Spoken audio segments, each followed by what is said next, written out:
Hey there, StarCraft fans! It's Falcon Paladin coming at ya with yet another edition of StarCraft Brood War Remastered!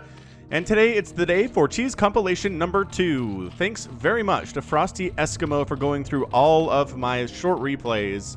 Well, most of my short replays to find me the best cheese. Once again, thank you very much, Frosty. Without you, this would not be possible. Alright, top right-hand corner, we have the yellow Zerg player. It is Hyung Soo. And in the bottom leftish side of the map, it is Luna the Final. The map, it is the white Protoss player, White-Ra. Alright, man. On brand with your color, White-Ra. Okay, so the Ukrainian Protoss player versus a Zerg player. I'm not entirely sure who this is, but I assume maybe it's a Korean Zerg based on the name. Alright, so let's see how this is cheesy. Cheese compilation number 1. The feedback that I got was, a lot of this is not cheese, it's just, you know, standard 2 base, all-in stuff, and so Frosty Eskimo went in with that in mind. And let's see, it's not a 4-pull here, and not a Forge first here either. Yeah, man, this is not a cannon rush. Alright, so let's see what's going on. Ah, a 9-pull. Okay, so it is going to be a 9-pull opening here, which I don't know if this necessarily classifies as directly cheese, but we'll see what we get. Like, let's not go ahead and judge a book by its cover. Let's not judge the book by the first 1 minute and 25 seconds of the replay is what I'm trying to say here. And he is blocking his extractor with this. This has got to work out to where it streamlines the extracting of the gas. I'm looking at it. I'm trying to figure out how this works. It doesn't make any sense to me, but again, I haven't seen everything in the world of Brood War like a lot of you dudes have. So I'm sure somebody's looking at this and saying, uh-huh. It's fine. So it is a Forge, but it's not going to be a cannon rush. There's just no way. Not based on this placement.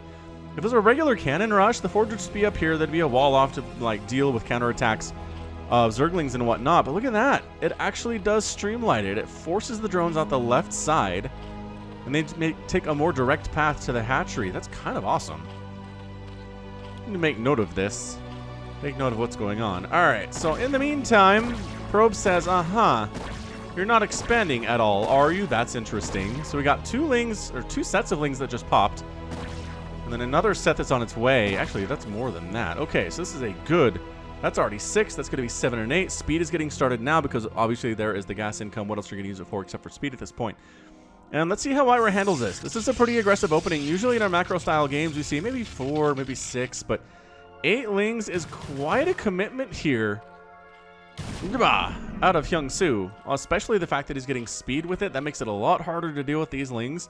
Usually it's you skip speed, you go for an expansion, you get some pressure out, but you don't necessarily try to kill the Protoss with it. Jaedong has been known to get a couple, like 3 or 4 lings in here and pick off probes and really win the game that way. But in this case, the lings, 4 of them got through the little wall here. The other lings do not make it out alive, but 4 lings made it in, and they're going to have speed fairly soon here. So this is problematic for White-Ra. Let's see if he can hold this or not. Man, they're going after that Nexus, aren't they? I mean, as long as there's nothing else to kill here, they'll go after the Nexus. They're waiting for speed is what they're doing. Speed makes this so much easier. Oh, this is so much better for Hyung Soo. He is expanding behind it. He's got more lings ready to rock. Can they make a run past those 2 cannons? I don't know. Look at all this lost mining time that White-Ra is forced to deal with right now because these speedlings are inside the house. I don't think we've seen this. So this counts. I think this is going to count as cheese just because it's a speedling run by. A big commitment right now. There are 8 drones out for Hyung Soo and 12 and 2 bases for White-Ra. If he can stay alive, he just wins this game.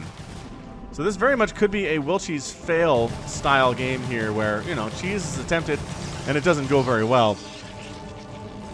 Man, I don't know. I'm not sure if these 2 cannons are enough to hold against this many lings. At least not enough to kill all of them. And do you even need to kill all of them? These 4 lings doing some work there. Getting through the shields on this Nexus. They're almost there, too. And this expansion coming up at the same time is pretty fantastic. They go for it. Ah, they jumped in. They jumped in. The lings got on top of the cannons. Cannon down, cannon on the way, but down. And I think that's it. I don't see White-Ra winning at this point. He is out. He's not even really trying to attack with these, and that's your good game. Let's go rematch. And bam, in 4 minutes, our first game is done. Hyung Soo manages to get the speedlings up. He gets additional speedlings up here, which I don't think White-Ra was really paying attention to. He might have just assumed there was more macroing going on back home, and technically there was. Another hatch was popping up, because it is hard to spend all of your minerals off of one base when you have this many workers, as we see. He's sitting on about 400 minerals, and no larva, right? It's not like he could be spending it better, because his larva count is at 0. So Yeah, you want to have 2 hatches if you have, 8 drones here.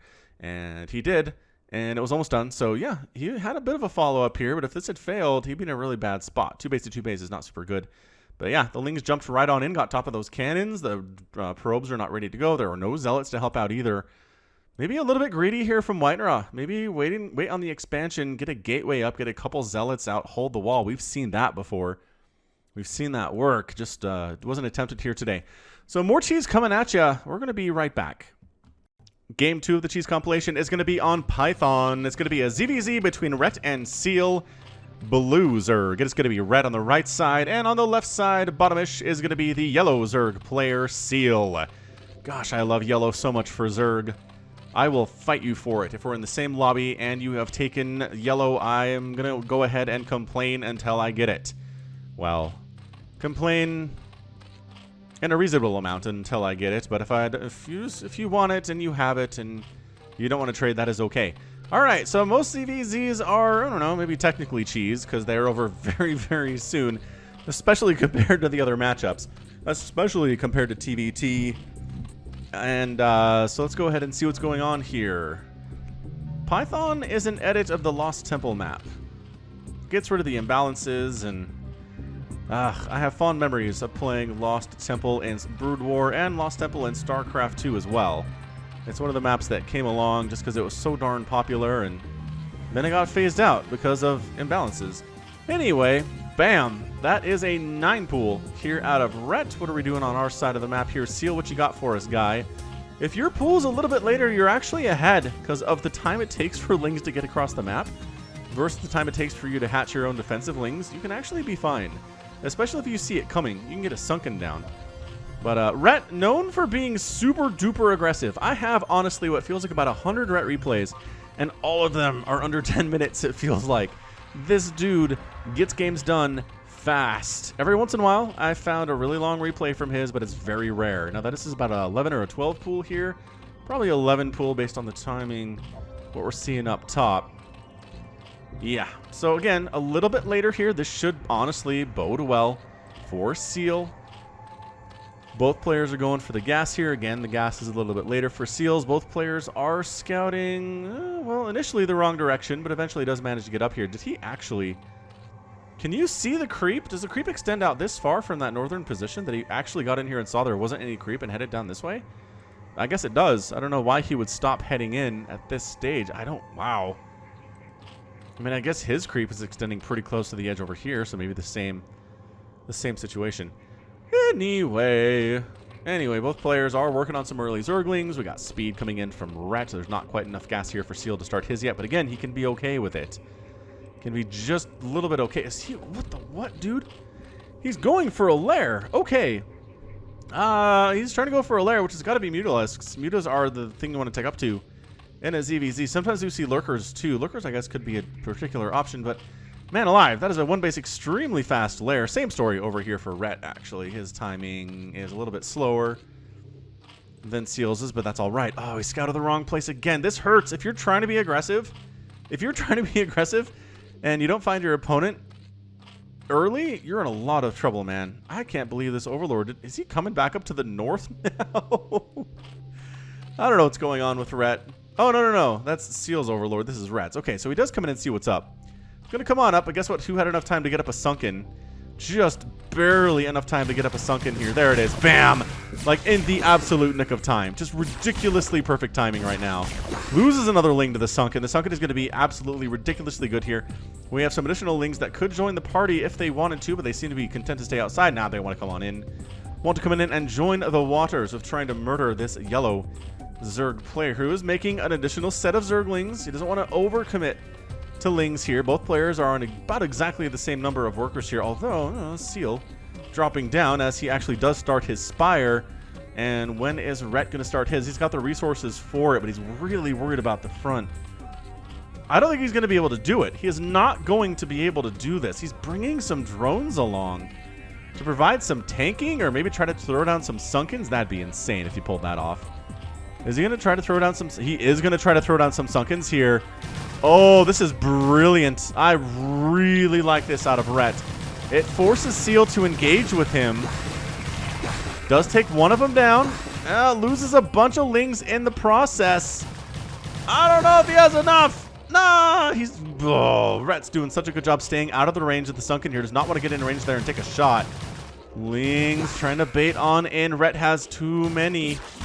Too many. The Sunken is up for Rhett right now. It actually can hit this lair. Ready for it? Bam.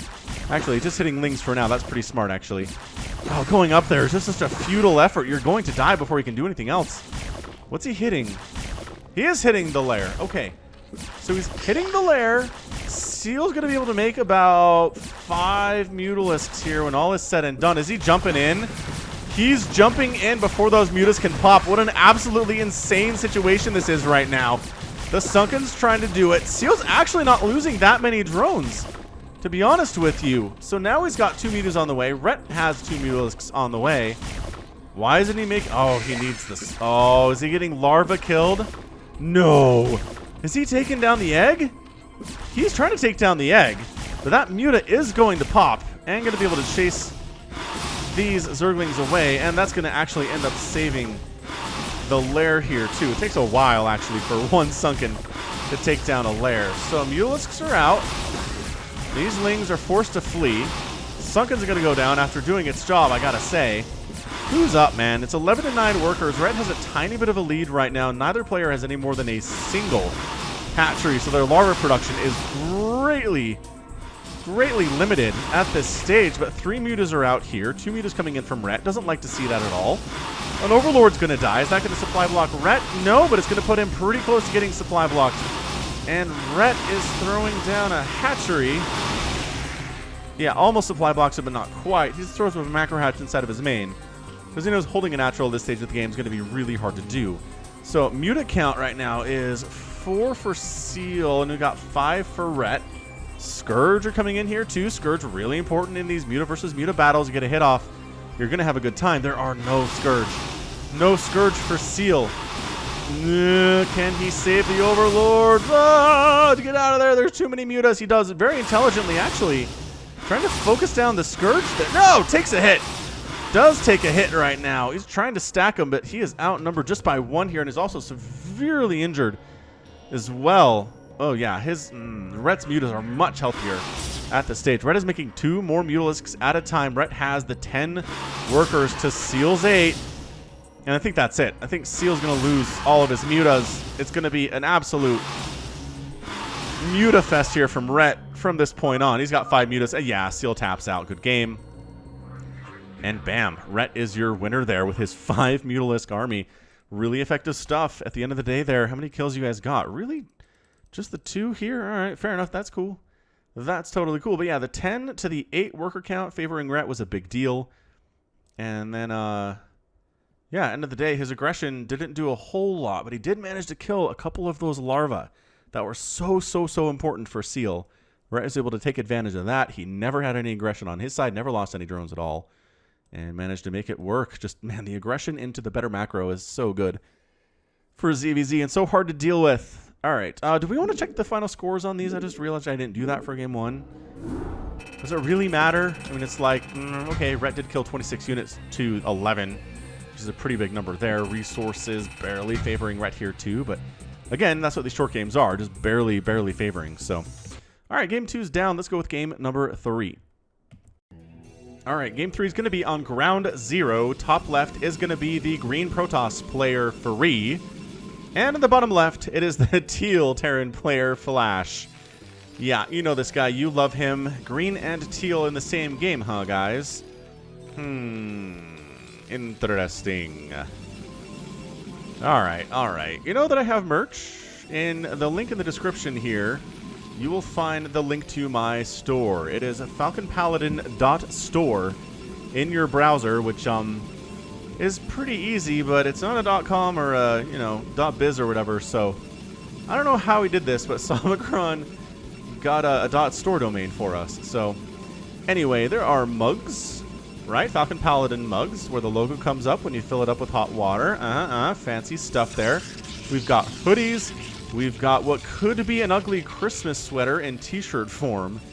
And yeah, you're gonna have to check it out. Go ahead and click on the link and Maybe do some holiday shopping. Maybe some early holiday shopping. All right, man, so Flash versus Free here in this cheese compilation. Looking at it, who's going to be the cheeser is the question of the day. We are on ground zero, which is a very big 4-player map. Look how far away it is for these two players. It's just... Yeah, man, that was me going fast, too. I guess there's only one speed I can go. I can zoom out real far, which is a good trick here in the Remastered client. Also, a recent patch of the Remastered client gave me access to worker counts. Oh, it's so nice to have these. I cannot tell you how many times I'd wish to know how many workers we were dealing with in a Brood War game, and it's like, they're just all over each other, especially mid to late game. It's like, well, there's at least 12. Actually, there's 11 here. We can see that now. With the other probe... Hang on. 12 now. Okay. So we came in. Anyway, gateway up. That is going to be a command center here. So that is a command center first out of Flash. Oh, how absolutely ridiculously content is he to go for a command center first here today against this Protoss player. Extremely confident. Cybergore coming in, kind of one base in it here. Is Free. I'm liking this. He's keeping up in probe count, though. Shows no real interest in expanding based on that second pylon placement. SCV scouting around because, you know, if you're going to go for a command center first play, you want to make sure your opponent is trying to cannon rush you or going for like some proxy zealot stuff. So he's going to try to get some scouting done. He's going to scout the absolutely wrong direction, which is definitely going to give Free more of a chance to make this work. But yeah, that command center first play is pretty aggressive stuff. Refinery here too. Gas is already done for Free up north. And a Zealot is pushing out. Kinda liking this. Zealot early is hard to deal with.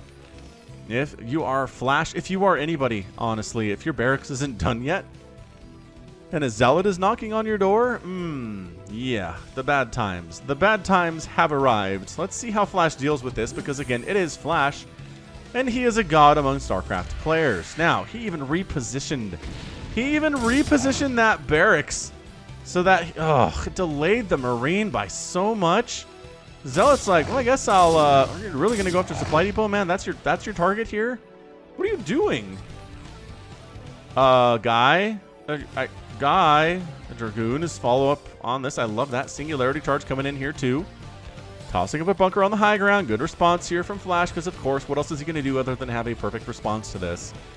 I can't believe the Zealot didn't, like, come down here and start chomping on some of these SCVs. I'm really surprised. That Marine just came out. There was a bunch of time here for the Zealot to get stuff done. Oh, and the Dragoons are delayed because they went after the SCV. Yeah, man, this is some aggressive one-gate play here out of Free. He is expanding behind it, so he delayed his expansion to go for the aggression. Now, guess who doesn't feel like it's safe to land his command center at the natural? Yeah, Flash. He's very concerned about that with especially two Dragoons here and a Zealot. But a factory on the way and enough gas. And now can he outrange the bunker? He even has the range, but the high ground makes it so he can't. Oh, all right. This looks bad. This looks like some bad stuff here. Machine shop on the way. Free. He invested a lot of stuff in these early units. They're not doing anything for him at all. They are delaying Flash's expansion, which is nice. But Flash is like, I'm not even saturated on my main base yet, so what are we worried about? Actually, he looks pretty saturated. He looks real close at 29 SCVs on one mineral patch. Well, one group of mineral patches. I mean, this is a mineral patch. Well, this is a mineral field. So I guess this is a patch of mineral fields. Yeah? I don't know. Siege mode on the way from Flash, because of course, how else do you get Protoss off your doorstep unless you have siege? Scouting around trying to see if there's any proxy shenanigans that Flash is up to, and seems like a pretty smart... Did he cancel? Oh!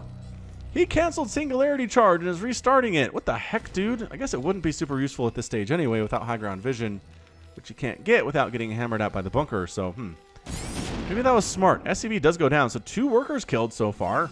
It's pretty good. Out of Free, plus he has an expansion he's mining from. He's not horribly oversaturated on one main base at all. He's at 28 probes. He's saturating his natural base quite nicely. And let's see what Flash does in response. Now, you can get the Protoss off your front lawn with this. But it doesn't mean you can kill the Protoss. And Free is pretty ahead at this stage, I gotta say.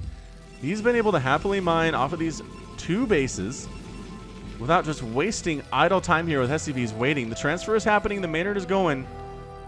Going down, the timing is absolutely perfection out of Flash. I've been playing the Terran campaign of Brood War on Carbot out on Twitch recently.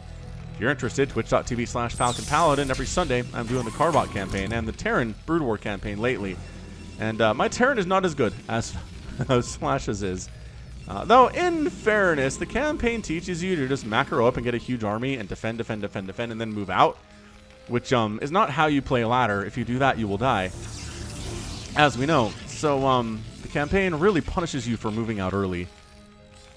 I feel like in most situations. Is that accurate?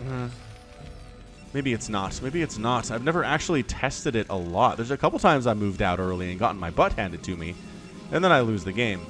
So, maybe that's just me. Maybe I'm just bad at playing Terran. And a couple times I've done that, it's been Terran. Interesting. Anyway, who's coming on in? It's a Reaver Drop! Reaver Drop follow-up here out of free. And where are you going to drop? Right here. And just, I guess, fire on some SCVs. Call it good. 3 SCVs down counts. Oh, he wanted to get another shot off there, but he couldn't quite do it. That was just like a quarter of a second. If he'd been a little bit more patient, another shot would have come off and caused some problems. Bam. Ooh, 2 Marines and greatly weakens a tank and doesn't lose this at all. Dragoons coming in while everybody's worried about the drop inside the main base. Vulture's coming in to try to handle this. No. 2 Marines trying to handle this. No, absolutely not. Kill them. I guess tank a little bit scary. Get up here. Get behind this mineral line. You can do it. That tank can't hurt you from way down there. It's waiting for reinforcements. Doing some more Reaver drop shenanigans down here. Reaver's still alive, mind you. Zealot's coming down to try to kill stuff too. Decent hit. Decent hit on that SCV. I guess killing this SCV would not be too bad either, but worrying about that tank. Just worrying about that tank. This tank, I guess maybe he's been repairing his tanks because there's one tank that took a Reaver shot. And I don't see it here unless it's died in another way.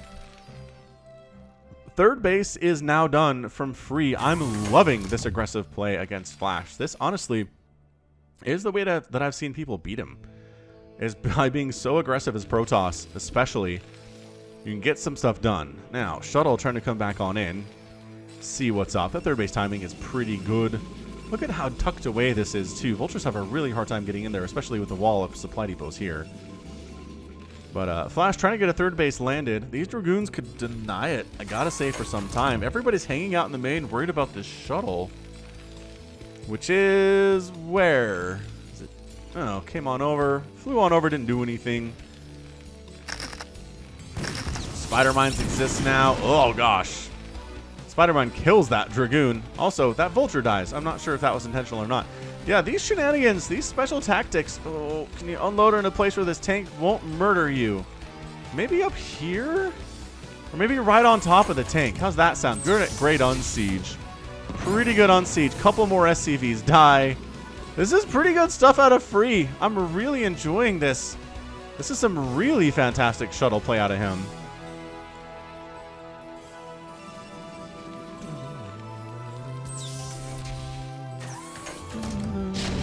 Catch these guys unsieged, which you're not going to because the tanks are sieging out very slowly, very positionally.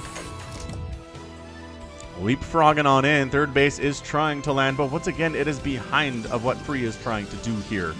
56 to 56 workers and an additional 20 supply in army for free is what we're looking at. Where is that shuttle? I mean, a couple observers up here too. Actually, that's a turret, right? Yep. A turret, so you probably want to get out of there. Oh, just sitting right here. Of course you are. Where else would you be if you're a shuttle who's trying to drop all over Flash? And a fourth base coming up. I don't know about this fourth, man. That might be greedy, but I guess if you're trying to stay ahead of Flash's economy, that's not a bad way to go, as the observer does die to the missile turret. This one, however, that's got to be in detection range, doesn't it? No? Otherwise, oh, there's nothing in the bunker, though. I think the bunker would be firing on it if there was something in the bunker to see it. See it, and shoot it.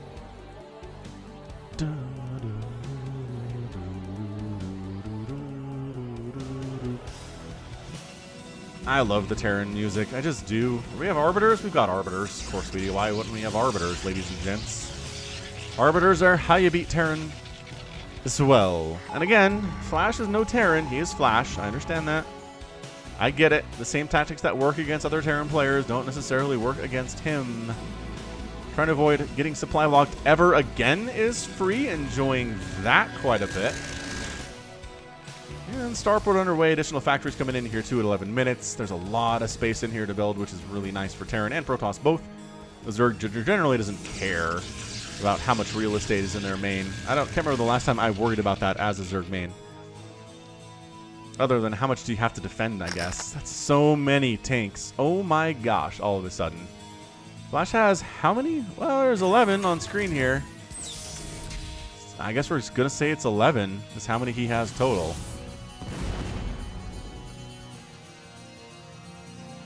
All right, man, you have a 50 supply advantage in Army right now over Flash. But you know what the great negator in that kind of disparity is? Siege tanks. If you attack into these tanks, all right, man, don't say I didn't warn ya. Spider Mine's doing some pretty good stuff here against these Zealots. However, Zealots jumping on top of tanks. One going down. Another one going down. Another one going down here. The attack is real right now out of free. Not really focusing on individual tanks here, which means it's not going super well for him. But, oh, there are so many tanks. So many tanks here for Flash. 117 to 89. Yeah, Flash took the better end of that engagement without question. And the Dragoons are forced to flee and get the heck on out of there. Additional Zealots pushing on down, trying to make that advantage real. They never even really harass this mineral line either. Vultures cruising on out. They obviously have spider mines. They've got their speed here too. Upgrades coming in for the mech because Flash loves his upgrades, because if you love upgrades, you win games. The StarCraft, no upgrades to the ground units right now from free. Trying to get in here, but the spider mine count is pretty good. The Zealot count is not high enough. There's too many vultures here. Too many vultures for the Zealots. More Zealots pouring in, though. Hold your horses, ladies and gentlemen. That is a 35 supply advantage right now, and bam! Free ends up winning this thing with the mid-game follow-up after the Reaver harass and the early aggressive opening. Dang! Free got in there, finished him off, got it done good with a nice follow-up. And the Arbiter here, too, was just the icing on the cake. That was just, yeah, there were no science vessels. I don't think there's one on the way, but it wasn't here yet. I'm pretty sure there wasn't a science vessel out on the field, or else I'm kind of feel like Flash would have stuck around. But yeah, that's how you do it. That is how you do it, Protoss players. Aggressive. I love that. Destroying all the opponent's buildings. Got it. Thanks. But yeah, the aggression, man. The aggression, the economy, these are the things you need to do to beat somebody as good as Flash is and to win a PvT against him. And that's what he did. He mined as much gas. He actually didn't. Oh, no. This is, man, he's green and green, man. Anyway, mined more minerals and spent about 5,000 more resources than Flash did, and that's what you have to do to win. You almost have to play it Zerg style to get it done here. Produced fewer units, but did manage to kill more. And at the end of the day, just outscored him. So nice job, Free, getting a win against Flash. And again, aggressive Zerg style Protoss versus Terran. I love it. I'm so inspired by that stuff. And you should be too, Terran fans, who are like, or Flash fans, or people who are scared of Flash, I guess, maybe. Anyway, I don't know. Be inspired by this play. It was cool. Okay, next. We got more. We have so much more to get to today. Hope you're enjoying it thus far. Hit that like button if you are, but let's get to the next game now. We're back in the ZVZ game here on Third World. Boy, haven't cast a game on this map in a while. Bottom left, it is the brown Zerg player. Despite the red skin, because of the remastered pre-order, it's going to be Larva. And in the top right, it is Shine. He's yellow. Man, do I love yellow still. I know it says TPLYH, but it is going to be Larva versus Shine anyway. Okay? Okay, so once again, ZVZ is largely cheese, based on your definition of cheese. Rush distance is kind of far, but it's a two-player map, so you know exactly where your opponent is, and that aids in the Zerglings getting there sooner. And yeah, why not cheese on a two-player map? It's a ZVZ. Anyway, I've won ZVZ by holding off the initial Zergling rush just barely, and then counterattacking with speedlings while they tech to Mutalisks, and boy, is that very, very satisfying. Let me tell you what. Overlord scouting, well, not scouting for location, just scouting to see what's going on here, but they will arrive much, much, much too late to see the starting of the spawning pool. But we can see everything because we are observers. Dun dun dun. All right, so both players getting overlords here. Both players at 11 supply, which means by default they can't go for a 9 pool anymore. I mean, I guess they could if they built an extractor and another hatchery and then build a pool. Could be considered a 9 pool, but it's not a fast one, is what I'm trying to say. Ooh, hatch first in it here. Bam, sucker. Shine's going for it, man. And Larva says, yes, I'll expand up here. Thank you for asking. Okay, cool. So, expanding at the easier to access location. Here is Shine. Larva actually taking the little gate here. You can see this gate. Only workers can actually walk through that. So if you want to access the other side of the map, the other half of this map, then you actually have to drop stuff or fly over in some way. Which, again, you can do if you have Mutalisks or, you know, Overlords with the drop ability researched. Anyway, both players going for their pools at virtually the same time. Yeah, it looks like Shine's is a little bit faster here. But it's not going to matter in the long run. The timings are basically the same thing. I don't see anybody winning because somebody's pool is like 2 seconds slower than the other one. Do you? I don't know. Maybe if they're that closely matched up, that is a possibility. Seems like maybe it is. Anyway, did you know I have a podcast? I do. It's a weekly podcast called the Falcon Paladin Hour.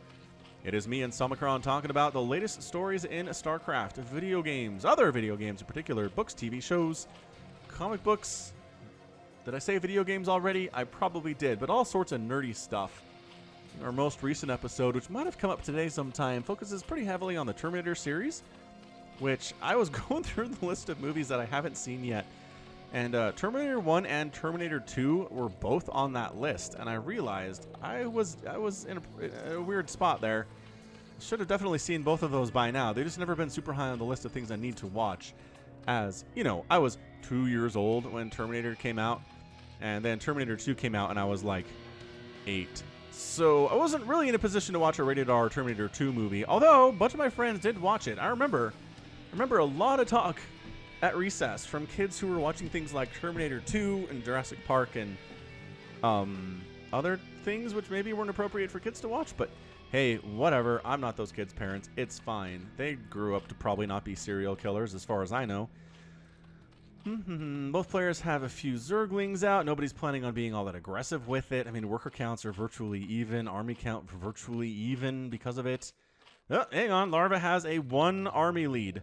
1. That's incredible. Hey, look who's actually going for a Spire.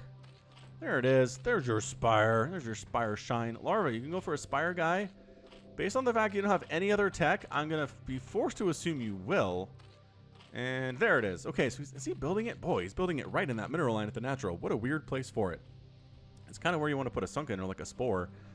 But that's cool. Your Spire can go in there too. I don't have much questions for it. Is he actually... Oh, he's glitching lings through this. Oh, this is sneaky stuff. He just glitched 3 lings through this gate. Larva doesn't think he needs to defend against this. He doesn't think he needs sunkens. He doesn't think he needs anything here at all. Because it takes forever to research drop. It takes forever for mutas to come out. This is going to hit him and hit him hard. Oh my gosh. Can he take down the Spire? Can he take down the Spire, you guys? The lings are coming up to the front to harass up here as a third base is coming in from Larva. Dang, son. This is macro style. Why didn't he send 4 through? I guess 3 might be enough. Yeah, here we go. These drones are out. And then you just go right on after the Spire, and there's nothing that can stop this from happening. Yeah, these drones can try to stop it. Sure. 5. Okay, so 5 mutas are on the way, which is cool. But there's also 5 on the way, or 6 on the way from Shine. Another drone goes down. The gas income. Oh, and that's it. That's it. Larva taps right the heck out, and Shine gets the win with the sneaky push the lings through the gate glitch. Woo, I've never seen that done. I've never seen that done before. What an absolutely disgusting, disgusting play. It also denied all gas from ever mining from this base while these lings exist. Beautiful, beautiful, beautiful, taking advantage of a design flaw on this map. Third world. Crikey, what a game by Shine. That was amazing. All right, well, otherwise it was a pretty even match. I got to say, both players were able to get up about 5 or 6 mutas at the exact same time. Obviously, an expansion was coming in here. from Larva, so he was planning on going for more of a 3-base Zerg versus like a 2-basing or 3-basing Zerg. But Muto fights were on the way. Scourge went under production, but that was going to be it, man. Once that Spire was down, no more Muto production. You're just going to get overwhelmed by Shine from that point on. So good job.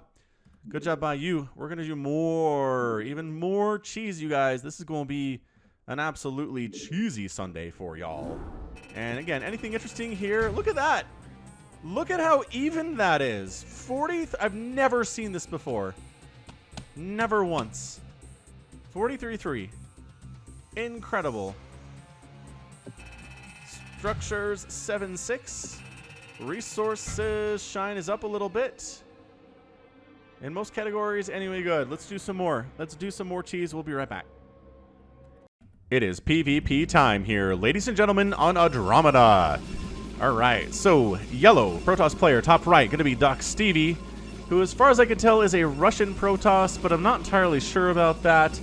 Dug around a little bit, couldn't find anything conclusive, but his replays are on a lot of Russian replay websites, so eh. And on the bottom right, it is the red Protoss player, White Ra, who is, again, Ukrainian. Okay, so who's going to win this one? Going to be a PvP, something cheesy. Again, thank you so much to Frosty Eskimo for going through all of these replays for me and finding the very cheesiest of them all. It's been a lot of work, I know. But if this works out, maybe we'll do this, I don't know, man, once a month, once every couple months, something like that. Let me know. Let me know what your appetite for cheese is, and we'll see what we can do. Also trying to find a good series to cast for y'all as well. I know I'd said I'd do one of those, but can be hard to find, but I think I have a couple that might work for it. So let me know in the comments if you would appreciate some full series casting. I try to do that with StarCraft 2 every week or so, but this time I figured it was Brood War's chance to get a Sunday longer cast with professional players, and here we are. By the way, find me on Twitter and Facebook too. I do like to post kind of StarCraft-centric stuff, which is a lot of fun. I also can find out what I'm doing in my personal life if you're interested. Like, again, recently watching the Terminator movies, talked about that a bit out there. And it also puts up links to my new videos when they're ready to rock. And then you can be aware that they're happening when they're happening. So who's being cheesy here? That's a gateway. Not super easy to be cheesy. And that's a gateway too. Again, not super easy to be cheesy. Thought for a second that was a pylon that White Ra had tossed up, but nope. That is definitely a yellow pylon, I think. Can't tell, actually. Is there red in there? Good golly, that is red. Okay, so that does kind of mess with the pathing of the probes a little bit. I don't know otherwise exactly what's going on here, other than, again, messing with the pathing of the probes. That's a gateway, and White Ra, what are you doing, man? What is your second tech choice going to be here, dude? Could it be Zealot? And again, just kind of messing around. Is that another one? That is, my gosh. This is so interesting out of White Ra. That's 3 pylons. Is that another one? What the heck is going on right now? This is incredibly special tactics out of White Ra. I don't know what else to tell you about this. He is spending so many resources on pylons that he doesn't even need. Well, maybe, nah, he doesn't need all of these. Okay, so this one's yellow. What? What is this? Well, Zealot's here anyway. The problem is it's 1 Zealot versus soon to be 3 Zealots, which doesn't bode well for this guy's chances of winning this entire game. But this Zealot is actually busy going after these pylons, which means this pylon is under attack. But again, Zealot's popping, as I previously mentioned. That was a possibility, and it indeed happened. So Zealot action. The first hit did get off here by Doc Stevie's. Probe comes in. If that probe takes down that pylon while these shenanigans are happening, I don't know what I'm going to do with myself. I will laugh so hard. Why are you even bothering with this pylon? Save this one. It is really important that pylon stays alive, Doc Stevie, but there's too many, like, your stuff is under attack messages happening right now. I get it. So, 3 versus 2. Let's bring up health bars a little bit here. The red ones are not doing super well at all, and another Zealot pops out from Doc Stevie. Okay, man, what's your follow-up? This is not working. This is not working for you, White Ra. He's going for a Cyber Core. Good for you, I guess. I mean, are you just gonna... Sure, maybe pick off a couple probes. That seems fine, I suppose. But you're definitely going to die, is what I'm trying to tell you here. All right, probe down before that one goes out. And that's it. I mean, it's all. Still, though, it is 20 probes to 13 for Doc Stevie. So maybe this was just... I could kind of be super aggressive and throw Doc Stevie off his game and slow down his probe production. And then I'll be way up and I'll win this game. I kind of feel like that's what he's going for right now because he really should not be ahead right now. At all. He is supply blocked for one. He just lost a ton of pylons and lost a couple zealots in the meantime. And really, I don't think he accomplished much. I don't think he killed many probes. But what he did is I don't know. I guess he did kind of keep Stevie in this zealot mentality. Gas just got taken, which Whiteraw knows. So he's holding the ramp here with 3 zealots and a dragoon. He is working on the Templar Archives, which seems like a bit of a aggressive tech up if you ask me. These zealots, I don't think you can hold the wall here with 3 zealots and 2 dragoons against like 7 zealots. That seems like a lot of zealots, guys. But let's see. I mean, Doc Stevie, I think he has to go for this. I really think he does. The probes are in the wall too, which doesn't make a lot of sense. Doc Stevie, you gotta commit, man. You have too many zealots to sit back here and not do anything, guy. Oh, you have to go. Alright, well, not going. Cool, that's totally fine. Cybernetics core on the way. That's real fancy pants, but see who already has the higher tech. Whiteraw does. Man, I think... Correct me if I'm wrong, okay? I don't watch or cast a whole ton of PvP. But I feel like in this situation, he just has to go. The problem is, only 4 of his zealots can attack these 4 zealots at the front. So it's a 1-to-1 battle. The other guys are around the back just kind of squirreling about not doing anything. With the dragoons fighting too. Go now? Maybe get through? It's not as bad as Zerglings though, fighting 1-to-1. Zealots 1-to-1 is at least a fair battle. Look at these guys in like mid-stride poses. Oh, it goes Commated DT, of course. It just wanders right through this gap. These guys are out here to prevent this from happening. They look like mannequin zealots, don't they? They're modeling the latest in eyewear. God, was that a pun? I apologize profusely. I did not intend to do that. Anyway, the DTs are showing up. There's no detection at all. There's no forge. There is no robotics facility even to help with getting an observatory. And I think that's it. I think Whiteraw just wins. That's your good game. You got your DTs out. You want a rematch? Sure thing, says Whiteraw. And Whiteraw is your winner with the sneaky Dark Templar rush after the super aggression. God, what great play from Whiteraw there. That was amazing. So apparently they're teammates or practice mates at the very least. And yeah, Whiteraw just kind of took the kid to school. Again, I don't know if Doc Stevie's older than Whiteraw. Would be hard to do. Whiteraw considered one of the oldest players in StarCraft.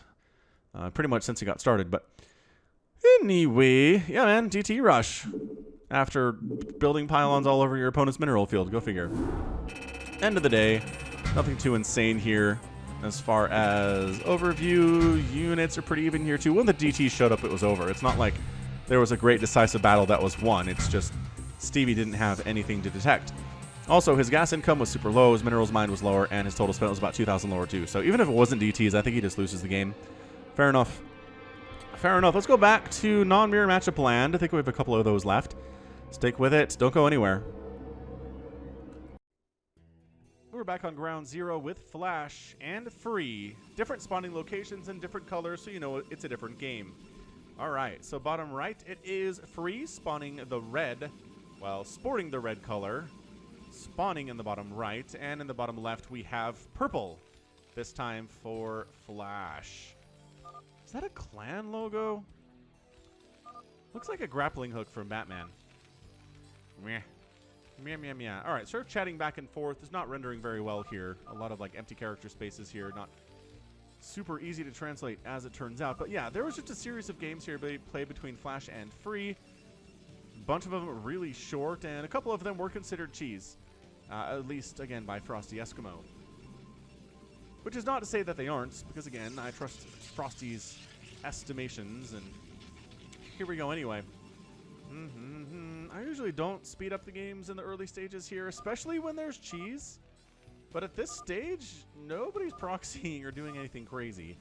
So you know what? We're going to speed it up just one level here. Everybody working out. Remember how I used to be able to not be able to really tell what speed something was on or drove you guys crazy? Yeah, I figured it out. This right here, where everything is moving in Benny Hill speed, that's too fast. And one level down is normal. One level down from here is good. So, figured it out. Dun dun dun. Falcon's brain is not ridiculously gone anymore. I think that's how that works, right? You figure one thing out, and it means your brain isn't deteriorating because you have 3 kids. Generally, that's how that works. I'm trying to click on this probe. So hard to click on probe when it's moving this fast.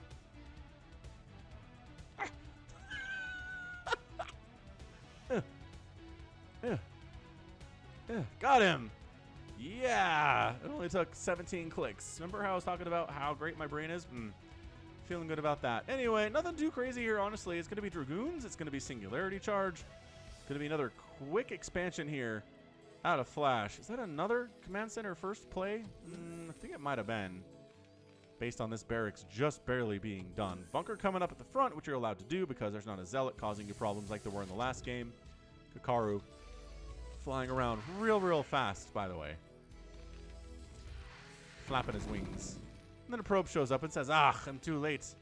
I'm too late for any aggression to succeed, unfortunately. I do not know why he has a moderately French accent.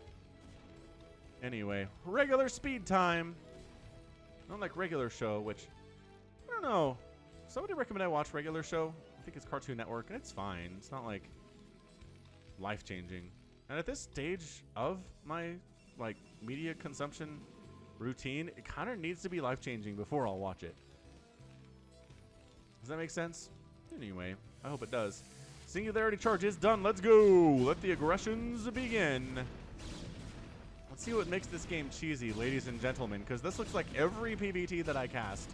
Like 90% of the PvTs that I cast start out exactly like this. Flash is not worried.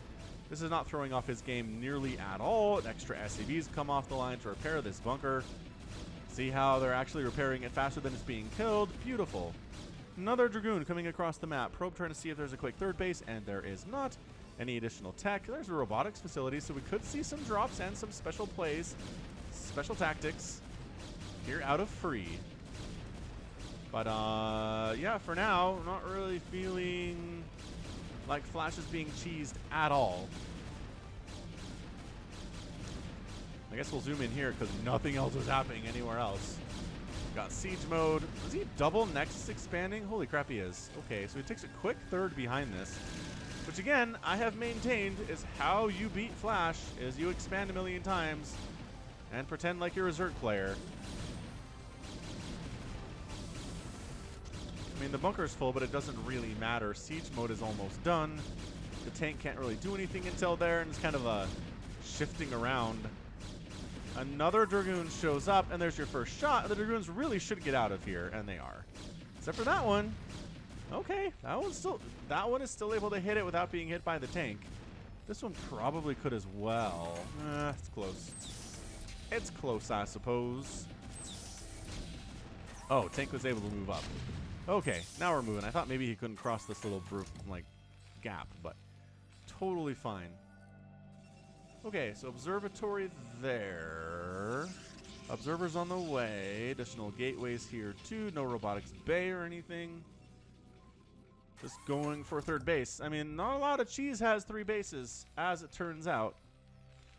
Well, let's see what Flash is up to. Academy coming up. Nothing too crazy there at all. Like maybe a cloaked ghost rush would be interesting. Would get immediately shut down by the Protoss because, again, observers are already out. But actually, are they already out? Yep, there's one already out.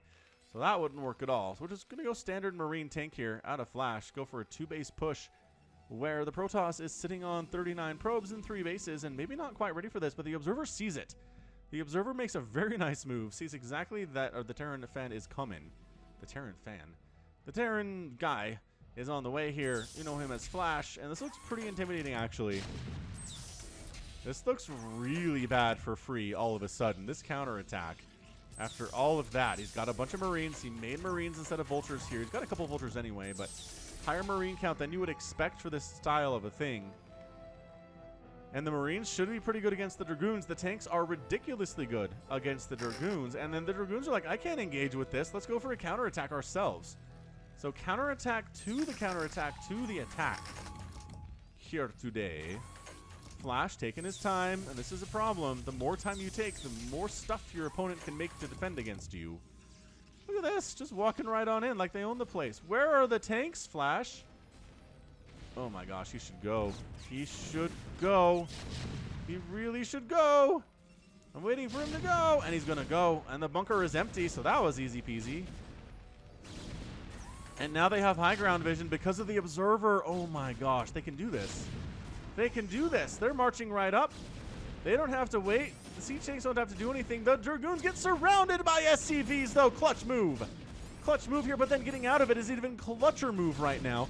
The tanks aren't really just able to A-move in here because there are too many Dragoons. Oh my gosh, is Free doing this? He's killing a ton of SCVs. This Dragoon gets surrounded and murdered. So that's a problem. This tank getting repaired. Not enough, though. And this tank also not really getting repaired. Flash, you've got guys in position, but you're not actually repairing it. Now he is. Okay, so he settles down a little bit here. Third base is in a lot of trouble, but it's 42 to 34 Harvesters. The Protoss player is up right now. But Reavers dropping on, trying to get shots off against this tank. Again, it takes 2 shots to take down a tank with a Reaver. That's your second one. Let's call it good. Still to contain.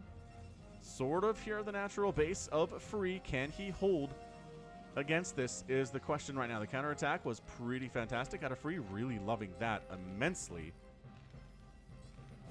Boy, more of that if your front is under attack like this. But missile turrets up just to pick off observers that try to fly over and see what's going on. This observer scouting around, seeing not really much else other than trying to replace his SCV count a little bit, which is working out for him. 39 SCVs to 43 probes right now, but the third base is a big deal. And I don't know, man, you're still trying to get up there? That seems rough, dude. You know there are Reavers ready to kill you. What's the response here? Oh, it's a lot of Dragoons, actually. That's a pretty good number of Dragoons. Any upgrades? Nope, nobody's running upgrades at this stage of the game. Too crazy. As it turns out, trying to bait some shots off by dropping that Zealot first, I'd assume. But Flash doesn't like what he sees at all. He doesn't wait for the unload. He just backs on out. And again, the contain continues on. Additional units popping out here. We just basically have the 2 factories with the machine shops. And 1 factory without, which allows him to produce the vultures, no problem. But army supply here for Free is actually quite advanced. He's got 50. Is that almost, that's about, oh golly, 40. About 40 more army supply here, with the same amount of worker supply for the Protoss player, which again makes sense because tanks are the great equalizer, and you attack into a siege tank line and you will just die, even if you have twice as big of an army. So we'll keep that in mind. Anyway, what is this red? What are we looking at over here? Is there an observer? Probably. Anyway, pushing up to try to kill the third base. The shuttles are ready to go. Zealots dropping on top of these tanks, trying to finish them off. 1 tank down. 2 tanks down, and a Reaver shot on the third tank, injuring it immensely. The other tank is out. The other tank is out. This is a really effective play. Is that a 2 for a 1-er? That was a 2 for a 1-er. 1 Scarab hitting both of those tanks for Free. Zealots retreating back up to the third base. There's no reason for them to A-move in there and die. So let's go ahead and get rid of the missile turret so that the shuttles aren't in trouble anymore. I'm loving this defense. He's keeping that third base up, and Flash is not going for a third base. Maybe he is now. These SCVs do seem to look like they're going for a third.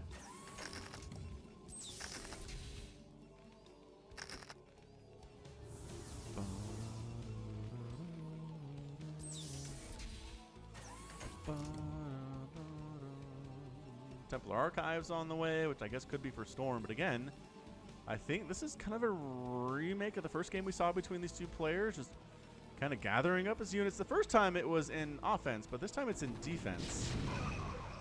He's trying to actually suck some of the shots over here, taking out a couple of the tanks from the top. I'm not sure where the Reaver went, but here comes the break attempt. Zealots are trying to get around. The supply depots are causing some major pathing problems for them, though. The Dragoons, however, still here and still ready to rock. Spider Mine's trying to clear this thing out. Not working out super well because the Observer is here to detect. Zealots are clearing out the minefields all by themselves, though. It's a little bit faster for them to do it that way, even if they end up dead. And right now, it is about a 70 supply lead right now, maybe a 65 supply lead right now for free. If he pushes out, he might be able to do this thing.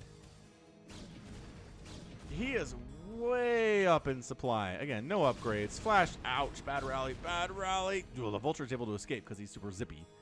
But otherwise, good crap. Is that actually, I was going to say observer movement coming in. You don't see that a lot for Vidic Booster. Sure, I mean, if you're trying to, like, get in there and scout and dodge turrets, it helps to be fast. All right, Flash, you're down 68 army supply. Army supply, not just total supply. Army count greatly in favor of the Protoss right now, and here goes nothing. Tacking on in, Zealots, Dragoons just kind of A-moving right now, not really target firing all that much, which, hey, maybe you don't need to. Back into a corner now is Flash. The Vultures are fighting, but they're actually taking direct shots from the Zealots, which is really bad for them.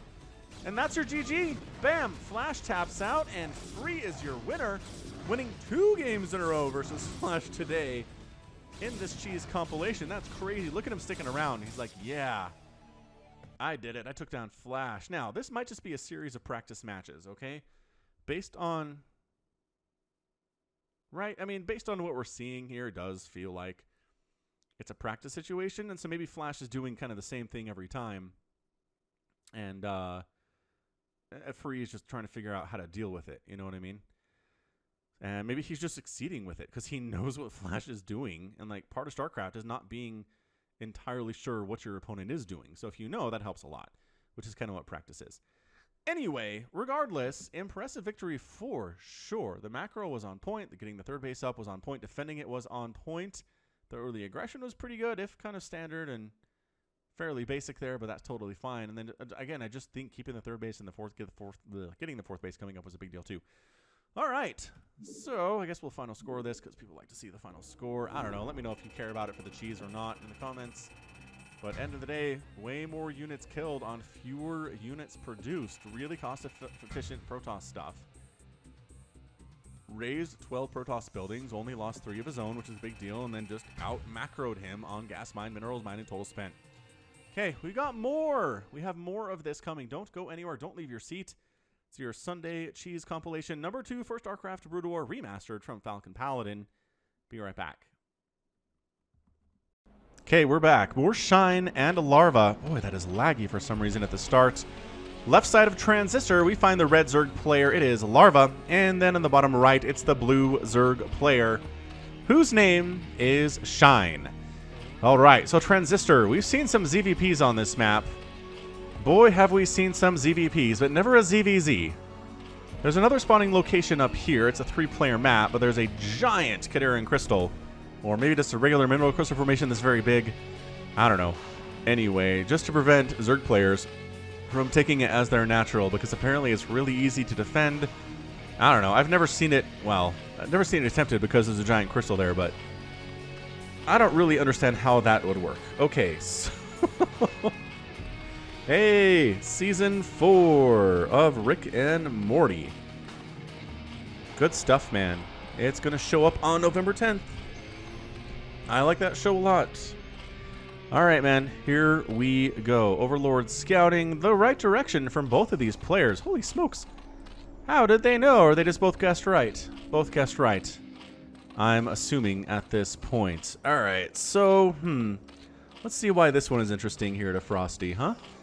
One of these players probably should do a 9 pool for us right now. And they both have the resources for it. Okay, there's one by Shine. And then Larva's like, nah, we're going to go for a 12 pool. How's that? Or a 12 hatch, rather. 12 hatching it up. Ka-chink. There it goes. Excellent. Really, really good stuff. Alright, so, I don't know how Hatch First does, necessarily, against a 9-pool situation with an extractor here, but we'll see. I mean, Larva, really, really great StarCraft player. And the Overlord Scout's the right direction too, which helps so much with this, and is going to be able to see that the expansion is coming up. Now, there is an expansion here as well for Shine, but it's much further behind. So you can click on this and see how far it is. So at this point, he knows it was a pool first play on this side, and then Shine knows it was a hatch first play for Larva on the other side. So both players have a pretty good understanding of what's going on here. And you know what, actually, Shine didn't even bother making any Zerglings. How interesting. Went directly to Lair. Okay, so that does allow you to get to Lair faster because your pool is faster. But it doesn't allow you to get as much gas if your expansion is faster. So this is going to be interesting. I think we're going to see some Muta versus Muta battles here that aren't necessarily going to be lopsided either way. But let's stick with it and try to figure it out. So there's your hatch. I mean, do you want to take your second gas now? I kind of feel like maybe you do. If you're Larva, your most important thing here is gas. Obviously, you need 100 to 100 for each Mutalisk, but you can get minerals a lot easier and a lot faster here because of all the mineral patches that are available in both of these bases. So, Lair here is just about done for Shine.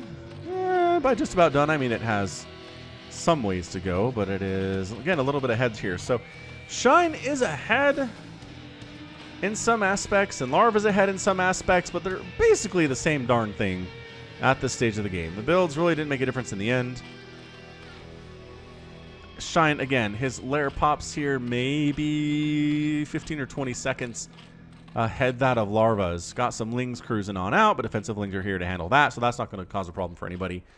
And there's the Spireman. So basically, your Lings need to be able to hold here, and then the Mutalisks are going to be out faster than Larva's without question. So we'll see how that works out. Actually, speed coming in for Larva, whereas Shine is not bothering with it. That might be a problem. Speedlings running around inside your base with slowlings chasing after them is like one of the things that I hate most in all of StarCraft, which is why I always get speed, even when it doesn't make any sense for me to do so, just because I've been in that situation before, and it sucks. But that's going to be, it's got to be a sunken, yes, yeah. So there's a sunken here because he knows there's link pressure that is coming on in. Speed is done for these guys with our webbed feet, and yeah, once again, nice hold up here at the top with a sunken behind it. I'm liking it. I like this a lot. What are we at? Worker supply 14 to 13. That's a surprising number of Lings moving out here. He's trying to kill Shine before that Spire pops, and he makes like 5 or 6 Mutalisks and get these Zerglings off his lawn. But nice hold on both sides with one sunken. I think he's got this. I mean, these Lings are going to be super annoying. This side, not so much. But, yeah, that Spire is done for Shine. Larva's is, again, behind by about 100 hit points there. Still ready to come up. He's trying to go both sides with this, and I just don't know. The Sunken is doing so well. All right, so they're through on this side.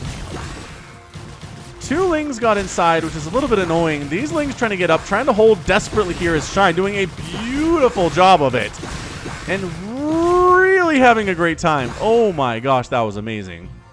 That was great. However, losing some drones here is not ideal, and these Speedlings inside the base is really bad stuff. So the Mutas are present with a couple Scourge. They're going to shut down all the gas income at the natural waste without even any problems whatsoever. Couple drones going down. And now Mutas are out for Larva. So we're looking at a total of 3 there. Total of 4 here and a Scourge. All of the guys on gas are gone. I don't know if Scourge are getting hits here. I don't think they are. Pretty good control here by Shine. Yeah, additional Scourge coming on in, but these Scourge too. Can they hit? No! Great control out of Larva. Wow! That was disgustingly good control out of Larva right there. Some Lings do manage to slow walk their way across the map. Deny a lot of mining time here. But wow! Shutting that down was massively, massively great out of Larva. Oh! Okay, that hurt. He just flew face first into a couple Scourge. Oh, man. But winning that Mutalisk battle with impressive, disgustingly good control is really, really nice here from Larva. So we're looking at about 2 more army supply for Larva right now. Worker count is virtually the same. Okay, all right, all right. Feeling good. Additional Scourge here. Really worried about Mutalisk attacks. Going to try to make some trades. Maybe like 1 Scourge for 2 Scourge would be pretty good. You don't want to explode on Overlords, though. That's not worth it under any sense of the imagination.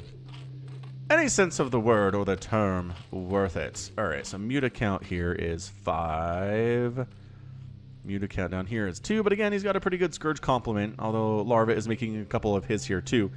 Both players feeling a little bit cautious and timid as they've both taken some damage. They both had Lings free in their base. They've both lost drones. But they're pretty even. I mean, this is coming down to a pretty darn even little ZVZ shenaniganarian here. 13 to 12 workers at 7.5 minutes. ZVZ, man. Edge of a knife. Fighting on the edge of a knife. Okay, this is technically a Kadarin crystal formulation. Okay, I was right about that. It's not just regular minerals, it is Kadarin.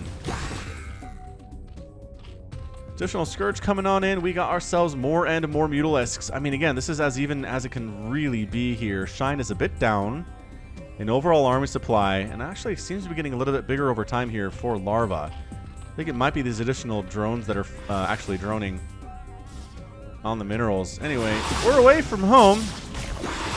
Lings try to come in, distract. Oh, this is just insane. Look at how many Scourge there are. Ugh, I don't even... Okay, well, we're getting hits on both sides. We're picking off Scourge on both sides here, too. That's a lot of Scourge here for Shine. But again, the aggressor's in a pretty good position right now. Additional Scourge coming on in. You can make 2 of those at a time, as you know. Trying to pick off this natural base here. And... Yeah.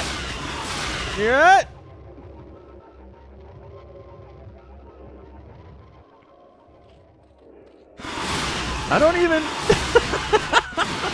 Okay. I think that one exploded. That was a green explosion for sure. I don't even... Like, APMs with these players is insanely good. Larva says, if you're not going to engage with me, I am going... Oh my gosh, the control! The control is so good out of Larva. I am just gobsmacked by this. Look at what he's doing. That's a win.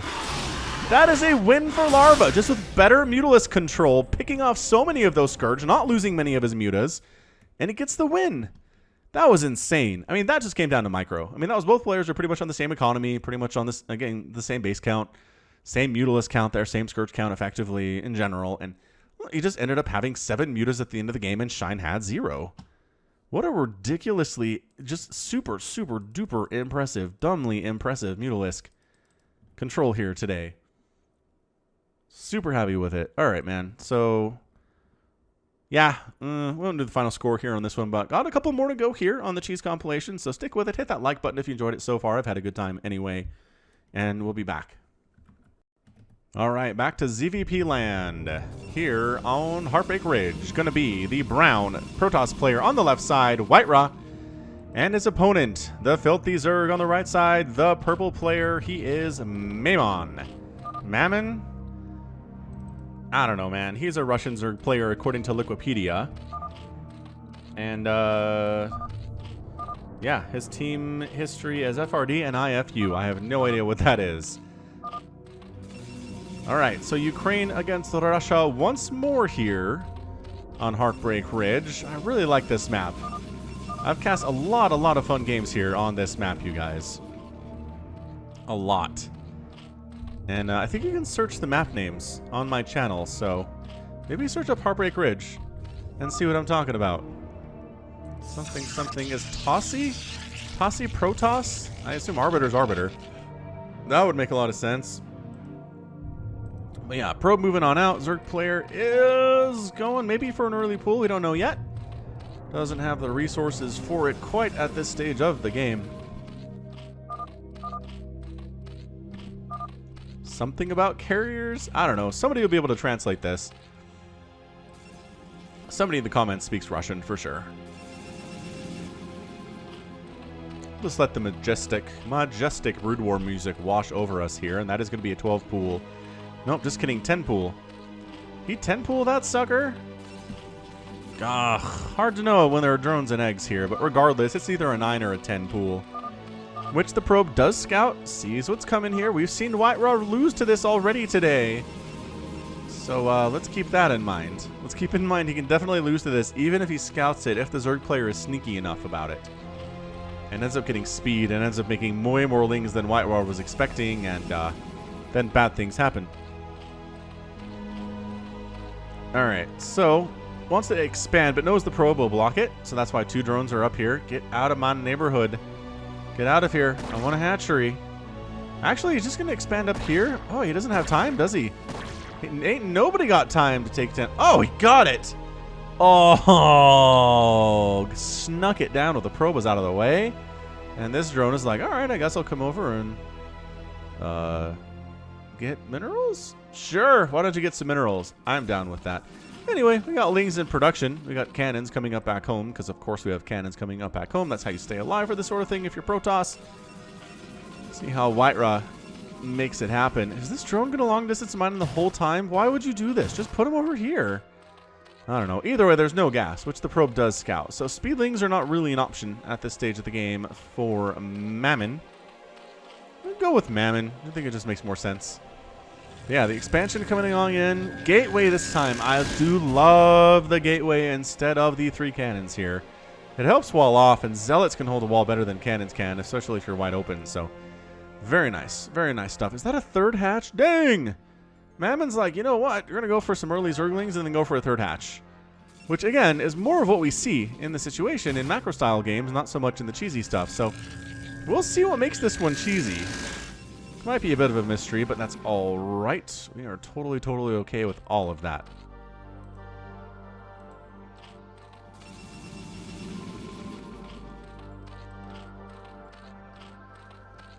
Let the gas income commence. And for the first time today, we have gas income for the Zerg player. Meanwhile, gas has been coming for quite some time from Whiterah. Cybernetics core.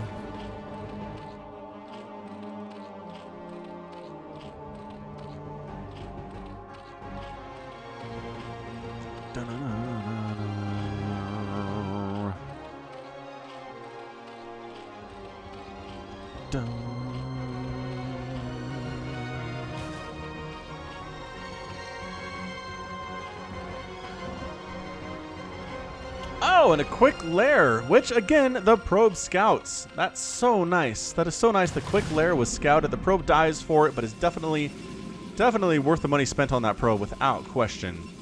So Stargate coming in, because an option here could definitely... Well, I guess on the other side, this might actually just be the Zerg player preparing for Corsairs. Trying to go for a Spire and some Scourge, but we'll see. Again, what makes this cheesy? Citadel of Adun could be our standard little Dark Templar Corsair play, which we don't see work very often, but again, that's because when it works, it's short games, and I don't cast a lot of short games on the channel. So that could be what we're seeing here. Keep in mind, it is a viable strategy. This Dragoon needs to go, like now. Alright, that's fine. Maybe don't stand there and get your face shot in, though. That might be a better idea. Robotics facility here, too. I mean, Whiterah is really getting by on the barest amount of defenses right now. If a Ling Flood showed up, he would be dead. And there's a good number of Lings here. Spire coming up, Hydralisk Den coming in. Speed for Zerglings is almost done at 5.5 minutes. I mean, it would be honestly pretty awesome to just go Dropper Lords and just drop 20 Zerglings in here. I don't think there would be an answer. I don't think Whiterah would have an answer call. That's a lot of Lings. That's a lot of Lings. That's a good wall. That's a good wall. That part of the wall is not super good, though. And now, I think at this point, you just kind of run into the main base. Oh, the cannon, though! The cannon, though! It's down, and then the Lings cruise on through. Additional Lings might have a great time, but only 3 of them make it through into the main base. No more are cruising across the map right now. Picking off probes is fine. Slowing down the Protoss economy is always a good idea. Especially considering he had about a 4 or 5 worker advantage until you showed up and wrecked a whole ton of his probes. Dang, son, that is a 1 worker advantage right now. And then the Dragoon finishes off a bunch of Lings with 6 kills there. But, yeah, man, if there was a Ling follow-up to that, that would have been the end of times for Whiterah for the second time today. But he seems to have stabilized okay. I mean, Mammon supply block, which is bad news for him. It is definitely GT. It is definitely a shuttle working on pneumatized carapace here, too. Lings, once again, if at first you don't succeed, jump on in. This time, don't even bother killing the cannon. Just get 4 Lings inside instead of 3. And then Ling Flood all the livelong day. I mean, I guess what's your priority target here? Probably going after these probes would make a little bit of sense. You got to kill one, though, guy. You just don't want to die for no reason. Definitely want to kill one. Another Overlord going to die? Might seem like it. Oh, the Lings going for the run by. If they can get through this minute. Oh, just trying to kill probes here on the gas. Okay. Wow, there's a cannon firing at you. All right. Well, additional probes are dying. It's 24-22 in favor of the Zerg right now, which, yikes. DT moving on out, maybe waiting for the shuttle to pick him up and try to get him down here, but there is, in fact, an Overlord over both of the bases, over all 3 of the bases right now, and there are Hydralisks available, but getting supply blocked is not good for Mammon here. In fact, it is quite terrible, but yeah, Hydralisk will win that fight every day of the week. You don't really want to... Hey, guy? You're going to die long... Okay, I guess Scourge will finish you off too. That's totally great. DT, no! Says the Sunken. No, say the Zerglings. No, says the Overlord with the detection, and that's a lot of tech. That's a little bit wasted here for White Raw, but does he actually have a ground army to handle this? Is the question. Maybe. Does anybody really have much of a ground army at this stage? I don't think so. There's really not much here for White Raw. Most of it's over this way. Some mutas do come out going after some of the workers, but again, there's only a couple of them. Dude, the Sunken's not enough to hold on here. Okay, White Raw getting on in, going after the Spire. The Mutalisks. No, the Archon comes out and obliterates the mutas. Trying to hold. Lings coming in. Mutalisk here to provide additional DPS. The Spire gets sniped. Well done. Dragoon, Zealot, and Dark Templar are out, though. So, I mean, that actually cost White Raw quite a bit himself. What are we looking at? White Raw is up in both metrics that matter at this stage of the game. So we'll see if he can keep that going or not. Lurker aspect is being researched here at the 8.5-minute mark. And once again, going back for more of the shuttle special tactics here is White Raw, known for his special tactics in both StarCraft 1 and StarCraft 2. Likes his shuttle play for sure. Really good with it. Really practiced. We'll see how this round 2 gets on in, because that Sunken is dead and there is no replacing it. But oh gosh, there's an Archon. There's an Archon here, but he can actually get over to this side of the base to actually stop these Lings from killing these probes, which is hilarious. But you know it's also hilarious? All of these drones getting massacred. And it's not even doing the alert because they're one-shotting the drones. Your drones are under attack does not actually manifest unless they're being hit by something that takes more than one shot to kill them. The spawning pool down. I think that's a White Raw win, ladies and gentlemen. The DTs making it happen. Oh, these Lings are like, we got this. Nope. Good golly. Spawning pool gone. And Archons are out. High Templars are out. Storm is being researched. Speed is coming in for the Zealots, too. Yeah, I mean, at this stage, 68-48 is a pretty big advantage. Are these DTs still trying to do stuff? Why? There's like 12 Zerglings here. There you go. Just pick them up. Just pick them up. The Lings can't do anything to you then. The last remaining Mutalisk. The last Mutalisk of his kind. Oh, there's Hydras and Mutalisks now. Might as well unload, I guess. Sure, that TT is dead. This DT wants to unload over here, but there's a Sunken and a Hydralisk here too. So again, that DT is also dead. I mean, might as well unload it somewhere, huh? And he does. And then, can he actually escape? He's faster. Or is the Overlord faster? He's faster than the Overlord. But he does manage to escape. Good job, guy. You've got 8 kills to your name. Fantastic. And then the follow-up push here from White Raw looks pretty darn intimidating. He's got the Archons. He's got Zealots. He's got High Templar with Storm. And, I mean, Lurkers are going to try to save the day here, but what's really good against Lurkers is Storm, as it turns out, and also Archons are pretty good, too. So, yeah, White Raw is up pretty substantially in both worker count and army supply at this stage. The math is a little too difficult for me to do right now, but it's about 30 supply in army bigger. We just can see it here. It's bigger. It's beefier. There's really not much here other than a Ling. Few Lings, couple Lurkers, maybe a couple Hydras in the mix here. And what's he building? An evolution chamber. Okay. Guess for upgrades, or maybe he wants a couple spores. We'll have to, I guess, wait and see. Ling's going for a bit of a run by here. The Zealots, or the Dark Templar does find them, though. We're going to try to take out this Dragoon. Yeah, you know what's also good against Lurkers? Dragoons are also pretty good against Lurkers, as it turns out.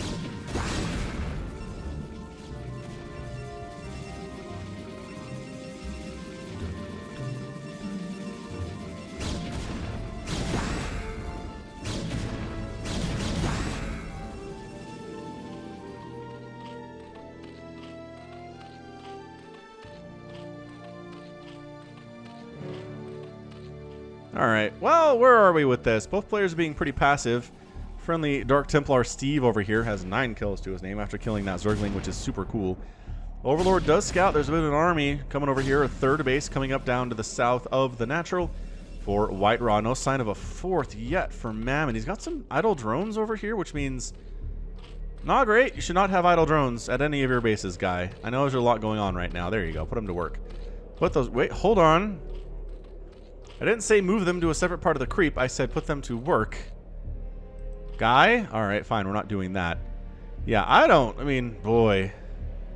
I don't think there's any stopping this without casters. I don't see any sign of a Defiler Mound. No Dark Swarm available. No Plague available either. This is just a humongous, scary Protoss army. Kind of ready to just A-move on here and storm any lurkers that might exist. Yeah, Zealots Dragoons. The Sunken stand no chance. Might as well storm the drones while we're at it. Slow down that income a bit. The army is out of position for Mammon, which is really why scouting is important, you guys. But, yeah, gonna storm this backside. The Lings are all in a lot of trouble here. The lurkers do manage to get on in. Couple of the Dragoons go down, but all the lurkers are gonna die right now. That is a perfect army to deal with lurkers. These lurkers defending a completely empty mineral line at this stage was not super ideal.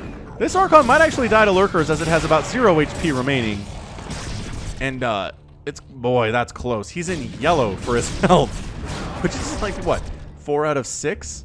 Yeah, 6 out of 10. Yeah, that makes sense. It makes perfect sense if you ask me. Did this Observer get picked off? His Observer... No way.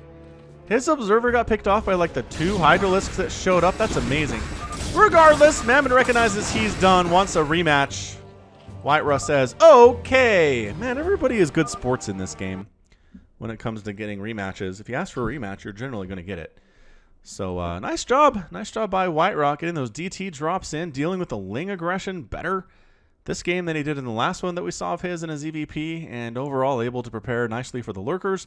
No problems with this army at all. +2 attack, especially across the board, is going to be just fine for the Zealots and the Archons and the Dragoons. And again, no tier 3 anything out of Mammon. So fantastic game. Let's check out that final score, and I think that's going to be it from us today. We had a pretty good cheese compilation. Not the last one ever, I can tell you that much. But end of the day here, 145 units killed by White Raw in 14 minutes. Ended up losing about 32. That's a pretty good ratio, if you ask me. And then just out-macroed the Zerg player pretty effectively, killing a ton of his drones in a couple of those attacks too. That did actually a lot of work to help with that. Okay, good stuff then. Well, you know what? Overall, that's gonna be it from me. So this has been Falcon Paladin coming at you with yet another edition of StarCraft Brood War Remastered and Cheese Compilation number 2. Go ahead, hit that like button, hit that subscribe if you like what you saw and what you heard today. You can also catch me on Twitter, Facebook, Patreon, and Twitch, all at /Falcon Paladin. And until next time, as always, thank you so much for watching, and you take care of yourself.